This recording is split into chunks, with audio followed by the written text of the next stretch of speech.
जी, आज मुख्यालय पर पीड़ितों की समस्या सुन रहे हैं, क्या है? देखिए, हमारे समाजवादी पार्टी के कार्यकर्ताओं की बहुत छोटी छोटी समस्याएं थी, जिसको लेकर के आज जिलाधिकारी से समय भी लिया गया था। उनसे मिल करके उनकी बातों को रखा जाएगा।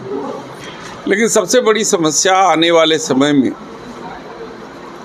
जो किसानों की है कि यहाँ पे धान की बुआई के समय पिछले साल देखा गया कि डीएपी खाद की अनुपलब्धता थी और यहाँ के किसान इफ़को से निर्मित जो फर्टिलाइज़र है उस पर ज़्यादा भरोसा करते हैं। लेकिन कहीं न कहीं अधिकारीगण जो है किसी अदर कंपनी का खाद ले आकर के उनको लेने पर मजबूर करते हैं। साधन सहकारी समितियों में भी वो जो है वो दूसरे कंपनी की खाद जाती है और किसान मजबूर हो जाता है ब्लैक में खाद लेने के लिए। तो आज समीक्षा के दौरान इन बातों पर उनसे पूछा जाएगा कि पूरे चंदौली जनपद में जो कृषि प्रधान हमारा ज़िला है, इस ज़िले में कितने हेक्टेयर में धान की खेती होने की संभावना है। आप लोगों ने इसका जो है कि आंकड़ा तैयार कर लिया है और उतने हेक्टेयर में की फसल को रोपने के लिए संभवत लगभग कितने मैट्रिक टन, कितने हज़ार मैट्रिक टन जो है डीएपी की ज़रूरत पड़ेगी और उसके सापेक्ष में कितना आपके पास है और अभी कितने का ऑर्डर आप दिए हैं कि नहीं दिए हैं।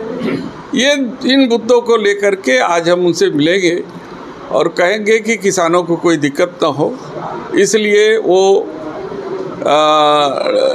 डीएपी की जो आवश्यकता है उसके अनुसार ऑर्डर भी कर दें और कोशिश करें कि उनके पास डीएपी खाद जो है ज़िले में मौजूद हो जाए। मैंने कांस्टेबलों की 60,244 कांस्टेबलों की भर्ती पारदर्शिता पूर्वक करवाई है और इसके पहले की सरकार में चाचा भतीजा इन भर्तियों के लिए झोला लेकर के निकल जाते थे वसूली। क्या कहेंगे? ऐसा है कि उनकी सरकार 7 साल से लगभग हो रही है, 8 साल हो गई। 8 साल में जांच क्यों नहीं करा दिए? जांच करा के फांसी लगवा दिए होते तो समझ में आता। ये खाली जवानी जमा खर्च करके ये बात करना ये अलग बात है। उनकी सरकार है, वो जांच करा करके लोगों को ये बताए कि नहीं यहाँ गलत हुआ है। सांसद जी, प्रधानमंत्री आज सिवान में बिहार में चुनाव होने वाले हैं। ऐसे में उन्होंने कहा कि जंगल राज, पहले कांग्रेस और आरजेडी के शासन में जंगल राज था, बिहार की तस्वीर बदल गई है, बिहार में विकास हो रहा है और बिहार जो है अच्छे राह पर है, अच्छे ट्रैक पर है।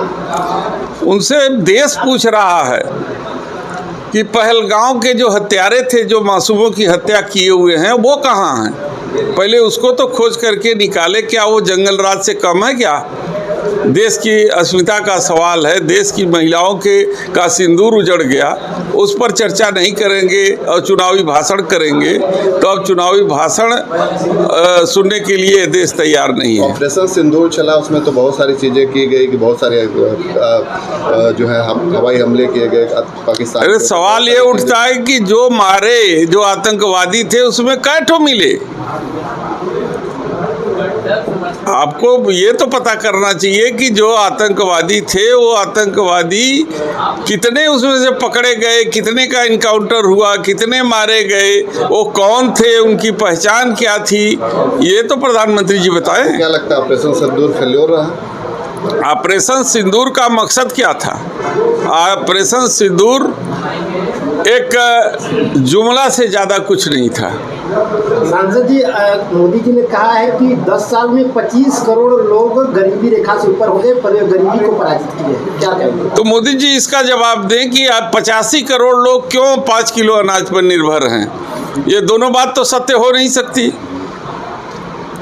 कि एक तरफ 5 किलो अनाज पर 85 करोड़ लोग निर्भर हैं और दूसरी तरफ आप कह दें कि 25 करोड़ लोगों को हमने गरीबी रेखा से ऊपर किया। ये दोनों तो सत्य नहीं हो सकती, कोई न कोई तो चीज़ गलत हो सकती है। ये खबर चल रही है कि उत्तर प्रदेश में कई सारे स्कूलों को मर्ज किया जाएगा, जहाँ पे 50 से कम बच्चे हैं वहाँ पे प्राइमरी स्कूलों को मर्ज करके दूर जो है स्कूल उसमें मर्ज किया जाएगा। बहुत सारी चीज़ें चल रही हैं, इसको लेके क्या कहेंगे? देखिए, सरकार की नीयत गरीबों के प्रति ठीक नहीं है। प्राइमरी एजुकेशन, प्राइमरी स्कूल में हमारे गरीब के बच्चे जाते हैं। आज योगी जी की नीति है कि जहाँ पे शिक्षालय चलता था वहाँ पे दारू की दुकान अब खुलवा रहे हैं। गरीबों की बस्तियों के बीच में अपने लोगों को ठेका दे रहे हैं, देसी शराब की ठेका दे रहे हैं, ताकि उनके जो है परिवार के लोग दारू पी करके घर में दंगा करें, ऐसा माहौल करें कि बच्चे पढ़ लिख न सकें। क्योंकि भारतीय जनता पार्टी ये जानती है कि यदि बच्चे पढ़ लिख लेंगे तो उनसे सवाल करेंगे, और जो सवाल पूछेगा वो भारतीय जनता पार्टी को बर्दाश्त नहीं है। इसलिए गरीबों के साथ ये साजिश है और